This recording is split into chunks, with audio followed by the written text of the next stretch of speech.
We are live. 7, 6, 5, 4, 3, 2, 1. You'll never have the sacred stone. Oh, this you crazy mother.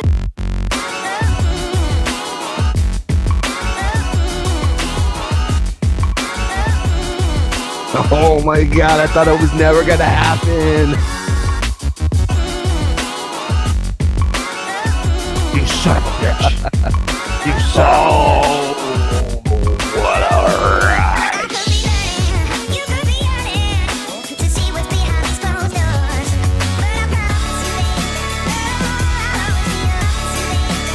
Delete. Yes.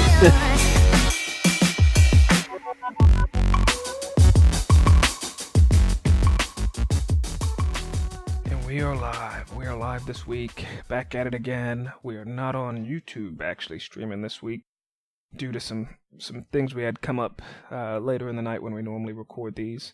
How you doing, man? I can't complain too much, man. It's been a crazy week personally for us, and it's been a crazy week of wrestling too, man. It's three crazy days. It has. It's been a rough week. I don't know what it is. I'm not feeling too great again. So your boy Ben Goosen might be a bit silent today, but I'm better than I was 2 months ago, right before the Royal Rumble when I had this strap. But y'all don't want to hear me complain about this nonsense. Just know that I'm here because it's a passion project for us both. So let's get into it, man. Fastlane, what'd you think? All I'm gonna say about Fastlane is the Cruiserweight stole the show, man. Everything else on that was just straight up garbage, man. Just straight garbage, man. But shout out to the Cruiserweights, Gallagher, the champ, King Neville. Even on the pre-show, the guys on the pre-show did better. I mean, that match was better than any match on the card. What about you? It was good. The Cruiserweights, I think I meant it. No, I watched the whole thing. No, it was good. I thought Kevin Owens and Goldberg was what I expected it to be. I mean, for the record, when in doubt, pick Roman Reigns. I won on that one. Of course. I haven't mentioned it to you all week, but I won on that one. When in doubt, pick Roman Reigns. I thought Roman Reigns and Braun was good as it could be. Braun's a beast. I mean, he lost, but I don't think he'll lose momentum. He can gain it back pretty quick. I think he gave the fans a taste of what he could do when he went to the top rope. And I mean, even though he missed the splash, but just seeing him, the fans stood up. And to get that reaction for being a big guy like that and taking that bump is a lot. Definitely. It's probably the second biggest pop of the night. Oh, yeah. Yeah, I think that Reigns winning was more so to set up, not to beat Braun, but to set up him versus Taker at Mania, which we finally got on Monday. But yeah, the Cruiserweight, man, I was getting texts from Dobby left and right. We normally, for those listening, me, Dobby Amore, and Sage, the Mark, try to get on Xbox Live and watch the streams together and watch the network together on these pay-per-views and stuff like that. But no, this time we didn't have the chance. But Dobby Amore was texting me about how well Jack Gallagher was doing in the ring. I thought that the women's match, it caught me off guard. And we both last week picked Charlotte. It caught me off guard that Bayley won, but I didn't see the crowd really pop for it. It's pretty obvious where they're going now with the women's division on Raw. But no, man, I definitely have to say that. Yeah, I'd definitely go the route of the Cruiserweights had a great match, and KO and Jericho and Goldberg was what I expected. Yeah, I mean, we pretty much predicted that match 2 weeks prior, almost to a T, that it was just going to be a bunch of prancing around the ring, and KO was probably going to cost him a distraction, and then Goldberg spear jackhammer, and that was going to be it. So, for anyone who's upset about the way that it ends, I mean, we did tell you. So. Yeah, I mean, it was what it was. Now, one question I have is Joe beat up Zayn, and then the next night on Raw, Joe beats up and has a match with Jericho, and he did get the W. But where does Joe go for Mania? I have a feeling that he's gonna just have. If they're not gonna put him with Sami Zayn, he's probably gonna be influential in the Triple H match with Seth Rollins if Seth can get healthy. So that's the only thing that's really there for him until someone gets called up from NXT, which will probably be the next night on Raw. It's not going to be. I think the match at WrestleMania between Rollins and Triple H is going to be a street fight, like a brawl. Because you notice they haven't alluded to a match at all. It's just Triple H saying, hey, don't show up at Mania if you know it's good for you. And Rollins saying, no, I'm going to show up. So the thing is when Rollins got hurt, it takes 8 weeks to come back from an MCL injury. And the doctors have said it's all out there. And his 8th week is something like the Tuesday before Mania. So I think that instead of giving him a high profile match, they're just going to kind of take it easy. And instead of giving somebody a match, you could have a full on brawl, where they end up all over the arena, they come back, and then whatever happens at the end. So I wouldn't be surprised if it's...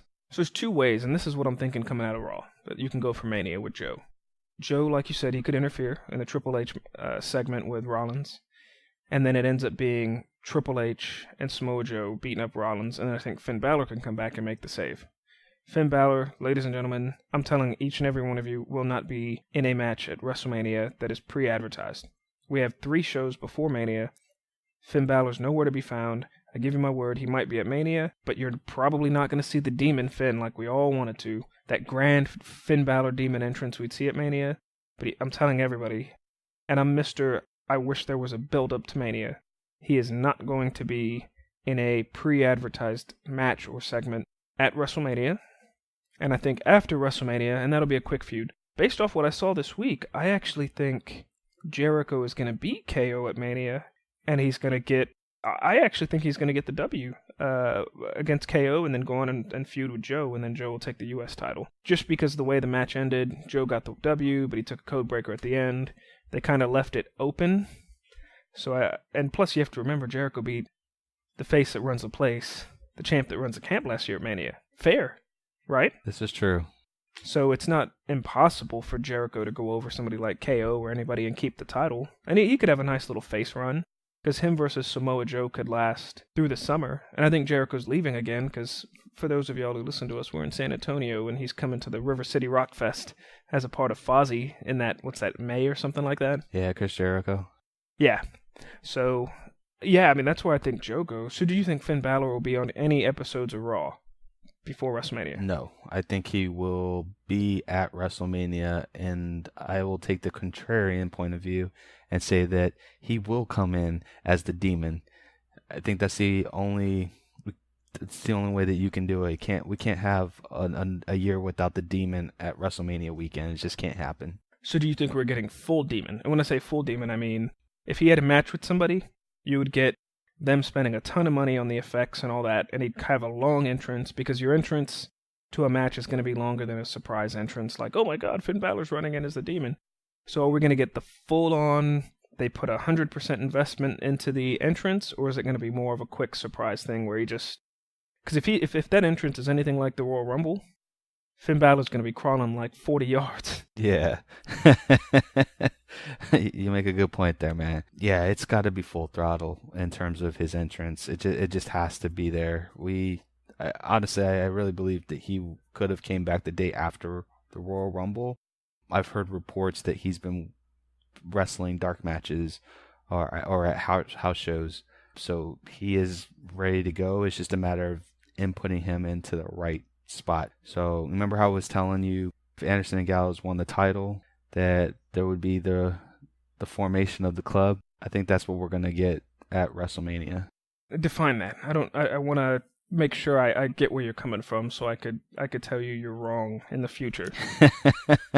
So what do you mean? Tell me more about that. So I honestly think that in some form or capacity that the Demon comes back to start the club. Whether it's he's interfering in the tag team match or whether it's him having some type of... I honestly think he'll probably come out in the Triple H match and back up Triple H against Seth Rollins. And that will be the starting point for the club. So you think it'll be kind of Triple H, Finn Balor, Gallows, Anderson, and then they kick Joe out? Or Joe's just kind of goes to do his own thing? Joe's going to be the hired hand, man. He'd be the muscle. Okay. Or if he wins the title, like you say, that he's going to win the title, then you can actually replace Joe with Finn Balor and make that storyline continue through SummerSlam. Yeah, okay. Okay, I could see that. So I thought you meant there'd be an AJ Styles type of club.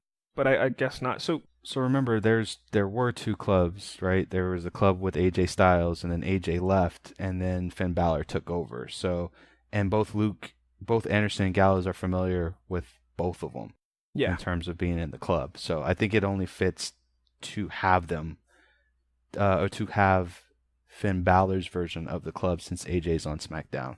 So in the club now they have Kenny Omega and a bunch of other guys. Gotta admit, I don't watch NJPW, but I'm kind of tired of this club thing. Because to me, you have one of the best wrestlers in the world as the head of the club, AJ Styles. And then you go with Finn Balor, or vice versa, excuse me. And I don't know, you get these guys who are really good in the world to join this club. So right now, the club, it's Kenny Omega and about 7-8 other guys. Are they basically, and I'm not talking about the in-ring talent, but these guys they're venturing into the Wolfpack, LWO, like they're venturing into that. Remember when the NWO was brand new, they were hot, it was cool, and then they had kind of a second reincarnation, then they were NWO Red, and then it was NWO Black versus NWO Red, and then towards the end there was the LWO, and after a while you just were like, alright, this NWO thing's done. So I don't recognize anything that's not Wolfpack or NWO. Everything else is just fodder. Yeah, fodder. So is that where we're at with the Bullet Club now? Because they're so washed down, and I'm not saying the in-ring talent is not good, but I mean, come on, this is what, the third, fourth, fifth incarnation of them? Yeah, I mean, I guess it just depends on the type of fan that you are, right? If you're just a casual fan or have never been exposed to the Four Horsemen or the NWO or the Wolf Pack or Dirty Filthy Animals, like if you've never been exposed to any of those factions, then I don't think that this will come off as being stale or watched out. For the more hardcore wrestlers or wrestling fans who go after, the New Japan, the TNAs, and the Ring of Honors, the Evolves, I can see where there could be that type of an issue, but it really just depends on how they bring it to the forefront, right? If they just have one segment around one belt, like a gang mentality, I don't think I would enjoy that. But if they were interfering in every other segment, I think I would enjoy that because it gives unpredictability in terms of storylines and being involved and actually trying to take over. Or if they were on SmackDown one day and on Raw the next day, or vice versa, I think I would enjoy that more. Yeah, I think, WWE has the benefit of the brand split, right? Definitely. So you could have people show up on different shows, but yeah, listeners out there, chime in. I know there's a lot of you guys. Chime in on if the if the Bullet Club is just kind of getting old and stale, or maybe Kenny Omega is just so good in the ring that he's keeping it interesting. Because maybe we're comparing the in-ring wrestling style of Hogan versus AJ Styles and Kenny Omega, which wrestling-wise you can't compare. So that's what kind of halted the NWO, was Hogan was a character but not great in the ring. So when he went over on people after a while, you just began to think, oh man, well this guy's not that great, getting over on people. Or we can't forget the infamous Nash beating Goldberg, with Scott Hall coming out dressed as a security guard with the bull taser or whatever it was. So we can't forget things like that, So, I'd be interested. I think Kenny Omega, regardless of if he says he's not going to be in WWE one day, he doesn't want to be a part of the machine, he'll be a part of the machine one day. I guarantee it. Every single guy that's come from TNA, half the wrestlers on the roster said they would never do it. Bret Hart, who's a bigger star than Kenny Omega, and no knock on the guy, he's great. Bret Hart said he'd never come back. Bret Hart had situations that were worse than anybody in the history of wrestling has ever had, and he still came back. Like he had a family tragedy.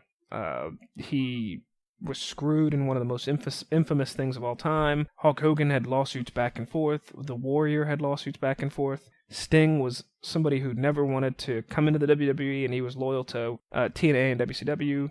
Everybody makes it through the WWE, especially when you look at the amount of zeros on that paycheck that are coming your way, and especially when you're an independent star and you realize, wait, my merch sales are not only going to do good in the US, but my WWE merch sales are going to do good in Europe and Japan as well. And I got the WWE machine behind me trying to promote the heck out of those shirts. I just think money talks. And as you get older, you like a lot of these guys, Joe, AJ Styles, money talks. You get a little bit older and you realize, I got to settle down. I got a wife and a family. I could take this job and whatever they're paying me and double it. At that point, I mean, you've lived your life. So I'd love to see Kenny Omega just as much as I'd love to see Finn Balor at WrestleMania, but not as much as I'm looking forward to Roman Reigns and Undertaker. You're in the minority because nobody wants to see that crap, man. And speaking of money talks, y'all hit up that www.patreon.com/IRWP. Support your boys because that's what we need. Need to get these archives out. Can only do it with your support and your help. But as you mentioned, going back to Fastlane, man, one of the disappointments that I had is the fact that Braun Strowman didn't go over. I felt like it was honestly, I felt like if there was an opportunity to actually have him take the pin or whatever, it would have actually been at WrestleMania and not at Fastlane. So I just felt like that was a missed opportunity. I don't think Roman Reigns would have suffered any in his character or whatnot, taking the L. But if you notice on Monday Night Raw, they did a lot of teasing that night, to say the least, but one of the biggest teased on there is the showdown between Braun Strowman and The Undertaker. And if the crowd was any indication, that's the match people want to see. Undertaker, I mean, we know that this is probably his last show. Don't make Roman Reigns be that guy, man. You guys have invested, again, this is the next week. It was going on 3 or 4 weeks now that Braun Strowman has closed the show. People are behind this guy. We like this guy. He should be the guy to end The Undertaker, not Roman Reigns. What is it that gets him over? I mean, he's a big guy, and he's pushed as a Hoss big man, but what is it that is getting him over? Dude, he's solid on the mic. If in the lines, I know that he's not fed a lot of lines, but he's quality over quantity. Exactly, right? It's believable. Like I know this guy can really talk on the mic. I've seen his stuff on YouTube, and he's a pretty good talker. But he could talk on the mic. He sells, pretty decently as well. And his moves, his counters, like you would expect a big guy to have his counters just to be block and a chop and a pushing away.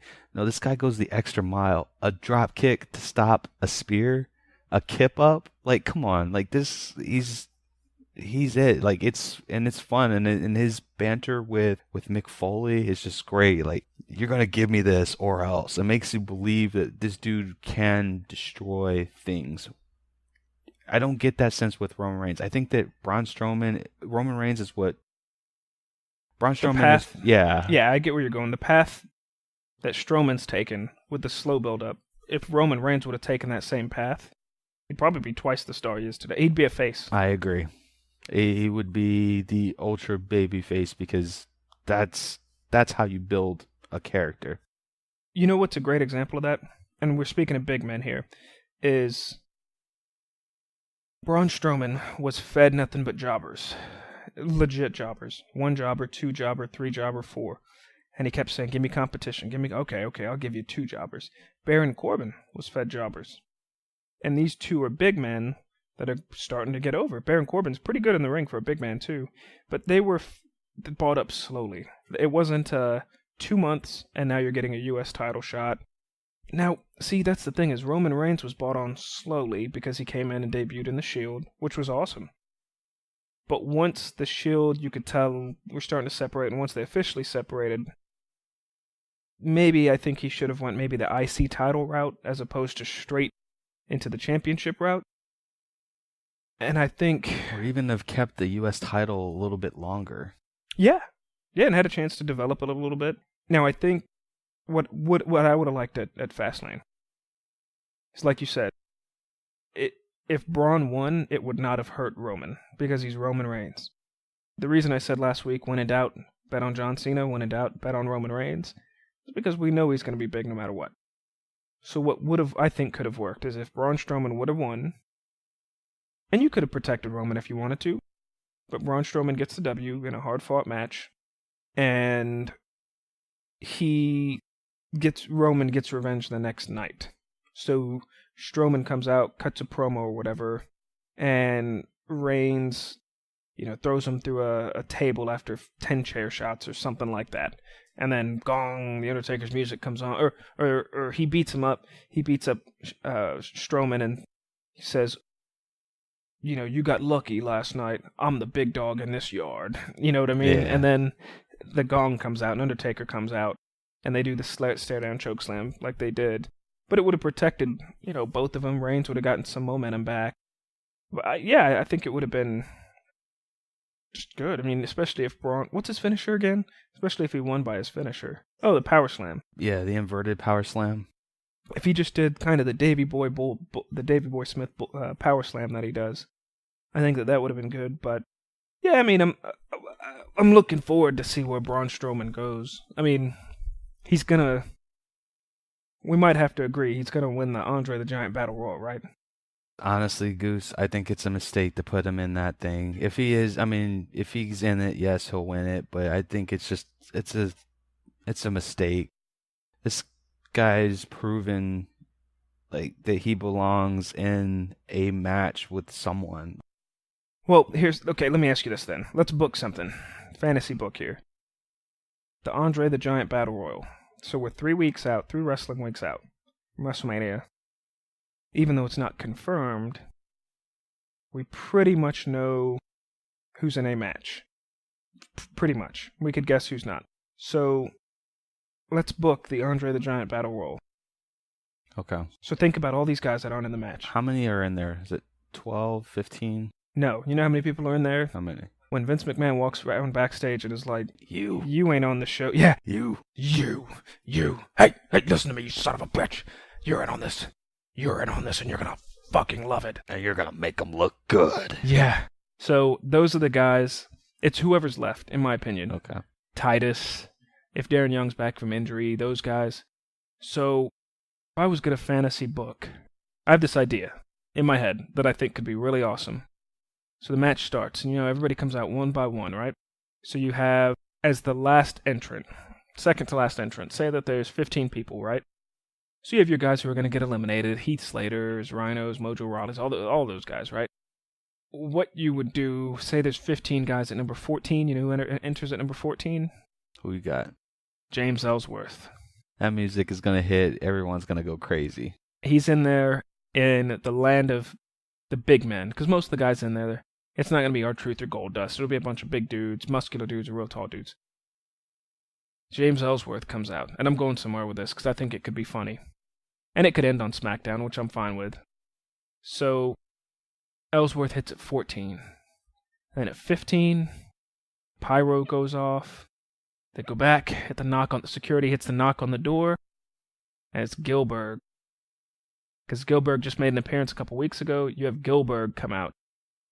They're standing off in the middle of the ring, and we have Gilbert and Ellsworth staring each other down. Both these dudes weigh 120 pounds soaking wet. You have them sitting there, they're arguing, maybe they throw a couple punches, kicks, because Gilbert, he actually, when his run ended, he actually went and did the independent thing, just like Ellsworth did. And then you just have them within a minute, you have them get clotheslined out of the ring by Ellsworth, or by Strowman, or whoever, right? And that would just be to kick it off, so you actually have the comedic effect to it, get the fans engaged, Ellsworth and Gilbert, and then eventually they go on to feud, and they end up fighting just on SmackDown. It doesn't have to be on a pay-per-view, but for fun, entertainment. And that'll kick off and get people into like, oh, okay, so I'm into this match a little bit. Hey, somebody was in there, big deal. And your final two, because I assume the Andre the Giant Battle Royal, what's going to naturally draw some extra people is it's people from Raw and SmackDown. Right. Your final two. Definitely Strowman, obviously. Definitely. And Luke Harper. Because Luke Harper has been solid in the ring. Dude's starting to get over. You have a guy from SmackDown, you have a guy from Raw, and two former Wyatt family members that have disbanded. I think... And then you let him go for just 5 minutes. It doesn't have to be long, but you let him go for 5, 6, 7, 8 minutes. Braun wins the thing. He throws Harper over the top. But that's the thing is, Harper could make Braun look good, and they used to work together all the time. So I think it could be interesting. I think you'll get with them two as the final two, and they do the whole throw two guys out, and their backs, they turn to each other and realize they're the last two, and they have the stare down, and I think the fans would do the ooh, this is going to be good. And you turn the Andre the Giant Battle Royal, say if it's a 20-minute long segment, you have some quick entertainment for the first minute or two. It's almost like the Royal Rumble. So you have your first entertainment. You have I don't know if y'all could hear this. There's literally like a woodpecker. We're filming this, recording this live, and if y'all could hear the tapping, there's a woodpecker chipping on this window here. We're at Titan Towers right now. Yeah, and you might be able to hear, but you have the first 2 minutes that's entertainment to draw you in. You have the middle, which is fluff. It's kind of like the Royal Rumble. They just throw a bunch of people out, and then you have the ending, final two, final three. So it's like a mini Royal Rumble. Yeah. That's how I would book it. What about you? I mean, I have a problem with both of those guys being in the Andre Memorial. I think Strowman needs to have his own match. 2, I think Luke Harper needs to be involved somehow in the main event for SmackDown. I think he's just as an oh my god, I can't. He's just as important to that storyline than anyone else is, than Bray and God, I haven't even been drinking, dude, and I can't even get my thoughts together, man. I think that that story won't be complete if he doesn't have some type of involvement in that match, period. So let's just say, for the sake of argument, that Braun Strowman was in the Memorial. Call me crazy, but I think I would much rather have Eric Rowan in that role doing that. Win it? Not win it, but just how you were saying, they were clearing out the house together, and then they turn around and. So you want him as the final three or the final two with Rowan? Or with maybe the final three. Whites in the final three. Yeah, we could do that. Maybe in the final three. And I think they've done a pretty good job building up everyone from the Wyatts, for the exception of Rowan. And I still think you can do pretty decent job with him. Now, ultimately, he will go to SmackDown, because I do think that he will play a part in that Sister Abigail storyline. But I don't know, it would be fun. Nothing too crazy. But so you'd have Strowman win it? Definitely have Strowman win it if he was in that match. So what if he's in it and he gets eliminated at the end by Ellsworth? Does that just completely de-push him? No, not at all. I mean, the match is not worth anything anyways. I mean that with sincere you get nothing respect. Coming out of it. You don't get it would be different if you got like an IC match or a US match or something like that. But the match is literally just a trophy that no one remembers a year and a half out. Barely anyone who's listened to this right now remembers who won the last one. It was Baron Corbin. Oh, that's right. It was his debut. And before that was the Big Show, and before that Cesaro. And nothing ever came of those. Nope, not at all. So it is what it is, man. Raw's got... I don't know. Raw's definitely got some issues right now, but... What about SmackDown, man? How'd you feel about SmackDown? It was good. Fell asleep during a portion of it. Not in a bad way. I was just watching it pretty late and was a bit under the weather, but wasn't a fan of Styles losing to Orton, but the match was good. I like how he faked the phenomenal forearm, and Randy Orton jumped for the RKO. I thought that was really good. That was amazing, man. That I won't even lie, man. I marked out for that, man. I was like, yeah. And the funny part about it is, before that match even started, I was already booking how it was going to end, and my way that booking was that he was gonna do RKO out of the forearm. Yeah, right? RKO out of the forearm. So kudos to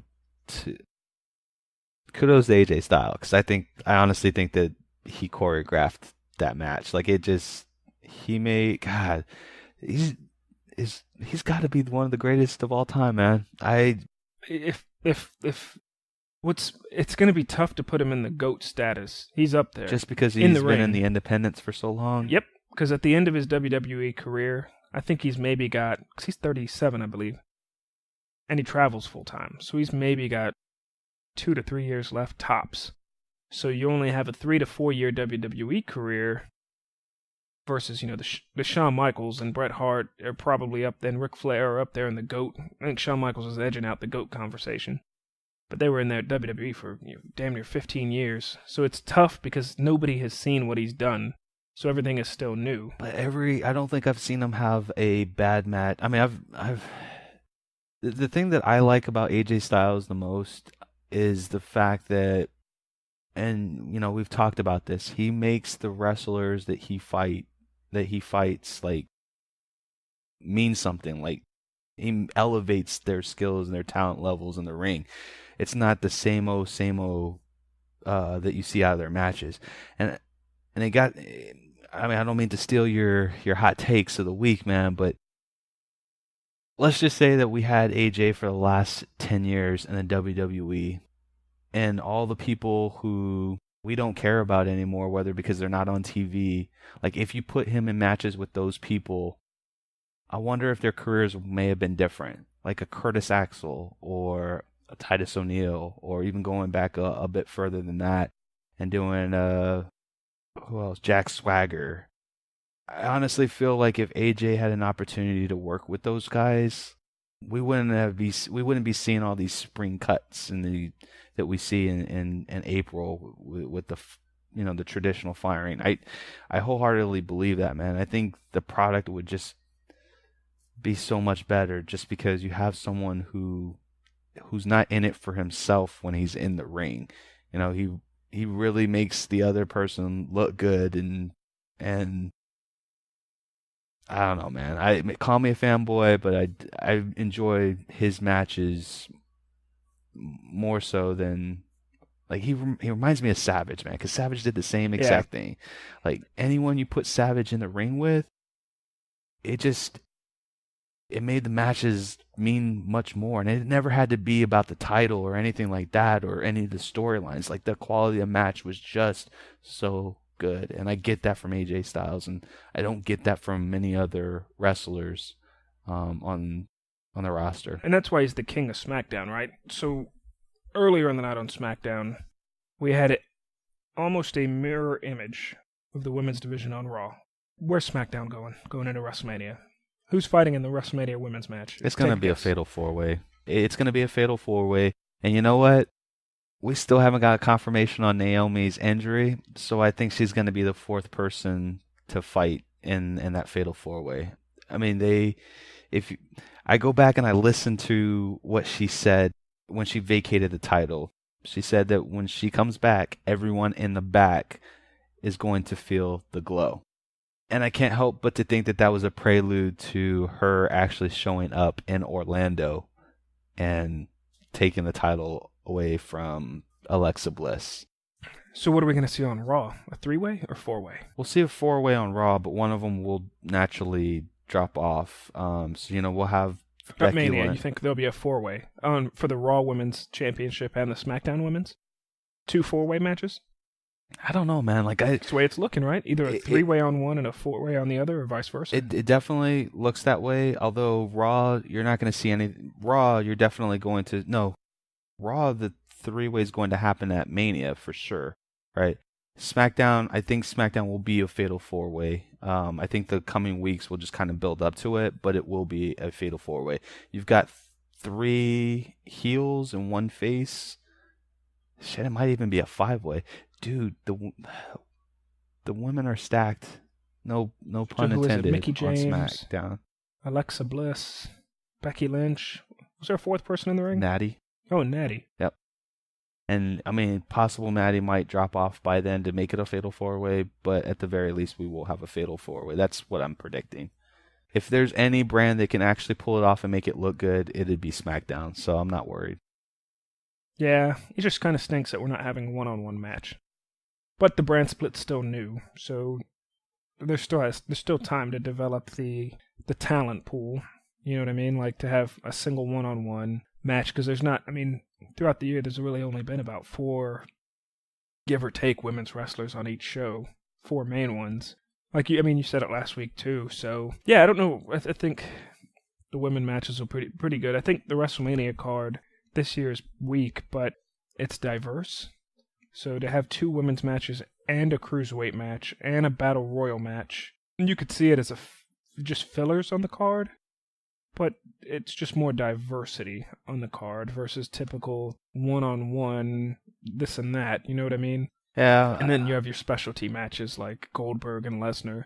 That's what I mean by diverse. I'm not saying this is a great WrestleMania card at all. I think we could agree it's nowhere near one of the best. No, definitely not. Like, expectations are low, which means beer consumption is high.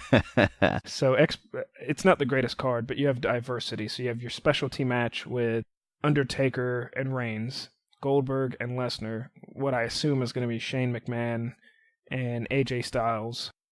And then you have 2 women's matches, a cruiserweight match. Tag team match. Well, on both brands. Which one might be a pre-show? The tag team, the SmackDown one looks like it's going to be like 5 teams, like a tag team turmoil, right? Yeah, I think it'll be a tag team turmoil, but it also, I'm pretty sure the Revival, well, there's going to be an NXT team in there. Just don't know who. I take that back. I mean, there is going to be someone, whether it's NXT or someone else outside of WWE that will be in there. No, they'll interfere with the New Day. The New Day is you the think host. So? Yeah, the Hardys. You're probably right. I think that. Oh, I'm so excited, man! Yeah. I just want to say delete on WrestleMania. Now, if the Hardys don't show up at WrestleMania or Raw, that's kind of a waste of their debut. Unless they want to build them up for something way bigger, because WrestleMania and Raw do their own thing. The Raw after WrestleMania. But you have a diverse card for WrestleMania so far. And I'll give them props for that. There's a lot of multi-man, outside of specialty matches, there's a lot of multi-team and multi-man matches. I agree. Triple threats, fatal four-ways, turmoils, whatever. I think that's just an effort to get everybody on the card, to be honest with you. Oh, yeah, they do it every year. Yeah. So are you looking forward to Randy versus Bray more than Goldberg versus Lesnar? Respective titles. Yeah, I'm definitely looking I've been more invested. I think we all have, to be honest with you, been more invested in the SmackDown title since its inception, versus the Raw title. So, and this is no exception. Heck, I put the U.S. title above the Universal title in terms of storyline and interest. I don't know about you. Yeah, I mean, Ambrose and Corbin is going to be, it looks like it's going to be the IC title match officially. And then who's the U.S. champion on Raw? Chris Jericho. There's your answer. Oh, and then, so I'd put the IC title over the U.S. title. Yep. But not this year, or not this specific match, over the course of a year, because I'd much rather see KO and Jericho versus Ambrose and Corbin. I agree. But that's just 2 people that are feuding, KO and Jericho. I don't care about really whoever else fights. But yeah, I mean, it'll be a long card, for sure. They always have WrestleMania at about 4 hours, 5 hours if you kick in the pre-show. It may even be 6 hours if they have more than 2 matches on the pre-show.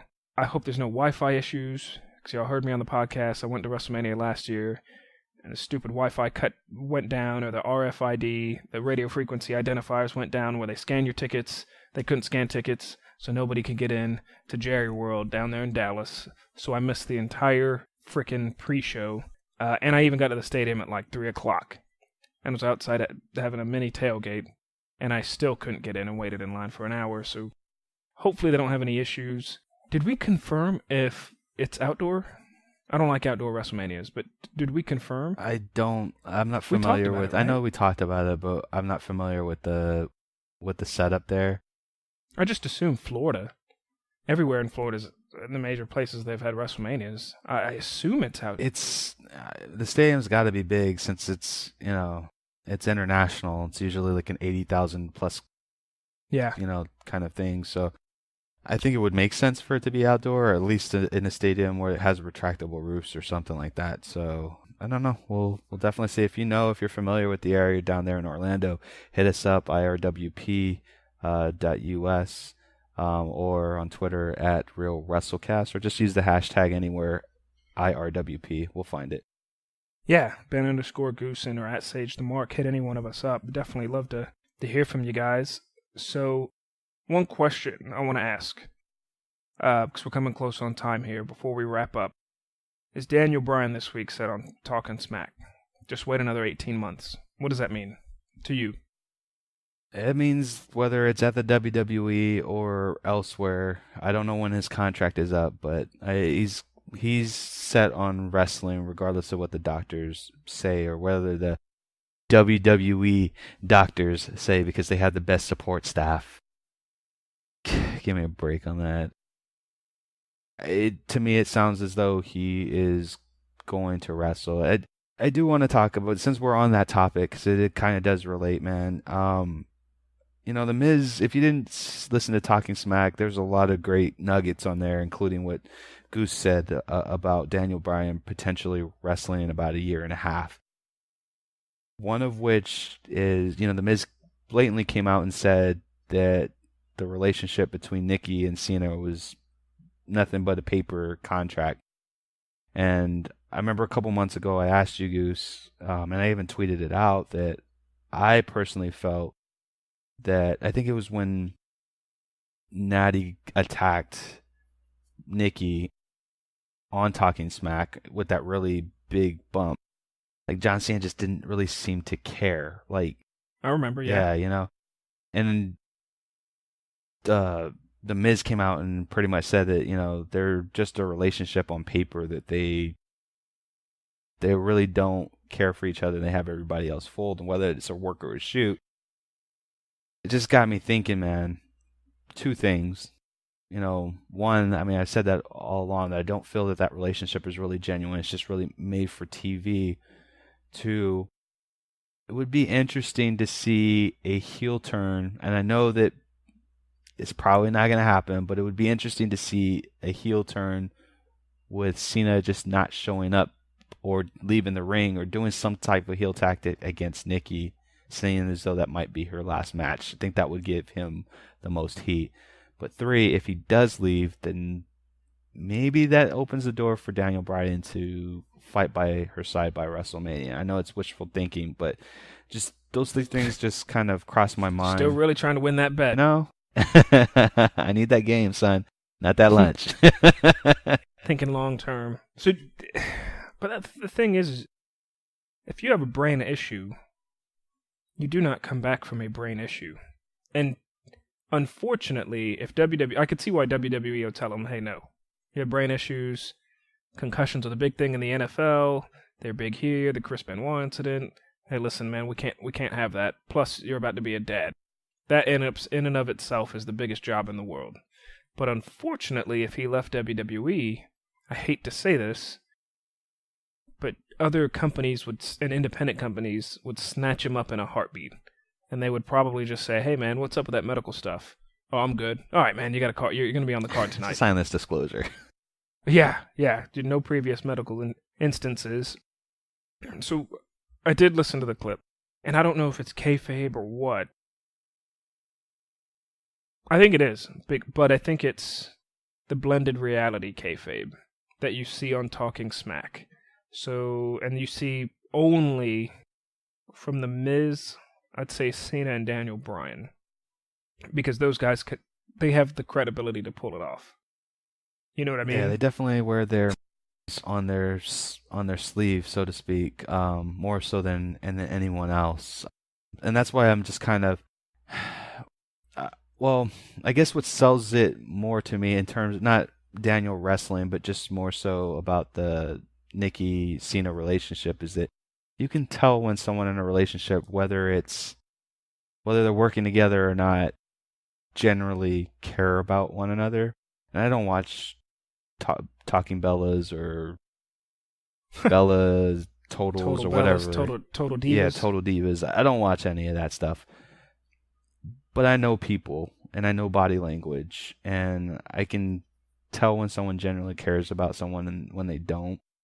Call me a mark, but I don't think the relationship is real. And I think that knowing that, and knowing that Nikki may retire, I think it gives an opportunity for Cena to turn heel. That would be the biggest heel. You're taking Undertaker away from him, which will probably be his retirement match. Short of that, there's probably no other opportunity to turn him heel where he would get that Hogan heel. When Hogan turned and became the NWO. I think the only way that you can do it is by turning him against Nikki somehow. There's not much left for Cena. Like, outside of fighting Taker at a Mania and only a Mania. And even then, does that matter because the streak's done? What's left? I mean, Who's he gonna fight? Turn him Baron? heel is what's next. It'll never happen.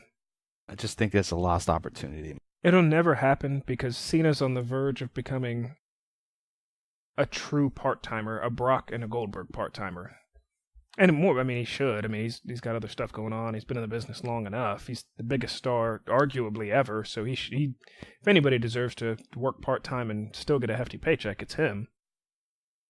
I just don't see it happening because he's already a half heel, half face. And I have a feeling that if he turned heel, the children and the women that cheer him now will boo him. And then the marks will be like, man, this guy's cool. He's a heel now, and they'll cheer him. So you'll get the same reaction. That's what whereas Roman Reigns, if he turned heel, people would still boo him. The marks would still be like, oh yeah, let's boo this guy. You don't think he'll get the Uso treatment? No, the Usos get booed. Yeah, but we like him more as a heel than we do as a face. I think that was the only... But they'd still get majority boos. This is true.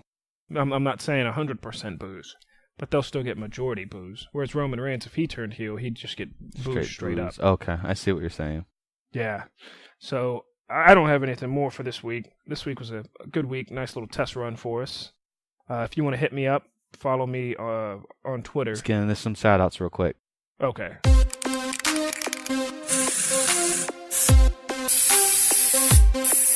So you want some street cred? Here you go, sucker. Alright guys, let's get into it. The shout-outs for the week. First off, let's get into the followers. Thank you so much for the following people for subscribing in the last week. Keith D. Garaus, I can't pronounce your name, man, but appreciate you at Keith D. Ski, S-K-I, for following us. I was going to announce one of our new followers, but after looking at their profile, I thought it would be better to pass, so sorry about that, bro. You lose. Alright, as far as all of the likes and interactions for the week, we want to thank Wrestling Elite at Lights, L-I-T-E-S 03. They got a podcast on YouTube. Y'all go and check that out. AKA Biggie Ripperton at Aaron on the air. God, I don't know what's going on with me today, man. I just keep messing all these things up. Aaron on the air told us that he's not a big fan of those filler matches that he saw on Fastlane. People were under the same sentiments that really could have done without, but you know, after the aftermath of a main event, you can see why. Craig Picos at Craig Picos, P-E-K-I-O-S 82. Wasn't very enthusiastic about the Roman versus Strowman at the start, but I'm wondering if you change your thought. Let us know. Brennan at Kylo Bren 422. Again, didn't like the fact that Braun Strowman lost the match. Thought it was way too soon. You know, you already heard our thoughts on that. Shout out to that sign guy at Fastlane who brought the sign, "Is this WCW?" That was pretty awesome, man. Derek, I'm not going to mess up your name this week, buddy, at Mr. D, and that's M-Y-S-T-E-R-D. Got your last name right, bruh. Guest, thank you so much, guest, I should say. Thank you so much, man, for following us. Guest Music, M-U-Z-I-K. Y'all go and check his music page out, m.audiomac.com/artist/guest, G-U-E-S-S. The FN Podcast Savior at Nate FN Great. Again, man, y'all go check out his podcast. Appreciate your keeping us relevant. Appreciate that. Annette Reed at Annette Reed 24. She's really looking forward to seeing the AJ versus Shane match and build up. So kudos there. And last but not least, the Diva Bible. Keep doing your thing. Thank you so much for all the interactions this week, guys. And there you got it, man. All right, man. Let's wrap this thing up, man. Shout out to Beth Phoenix for being Hall of Fame and Rick Rude this week. Yeah, Rick Rude's song is classic, by the way. Definitely. I had to shield my daughter's eyes during his promo package. Just letting y'all know. Oh yeah. So hit me up. We just gave our shout outs. So appreciate you guys communicating with us, following us, just being a part of the movement. But hit me up, Ben_Goosen at Real WrestleCast. Hit us up anytime on Twitter. Likes, comments, subscribe, all that other good stuff. Hit me up. Even if you have ideas on what could make the podcast a little bit better or worse, whatever you think, just hit us up anytime. Where can they find you at? At Sage the Mark on Twitter, www.irwp.us, at Real WrestleCast. Again, guys, thank you so much for the love and the support. Don't forget, hit us up at our Patreon, patreon.com/IRWP. Help support the show. Need to get some of these archives and space out, so any help would be greatly appreciated. And other than that, love one another, support one another. Most of all, just keep it real, guys. Yep, keep it real. I gotta get some water. I got a cough coming in, fellas. Better than a fart.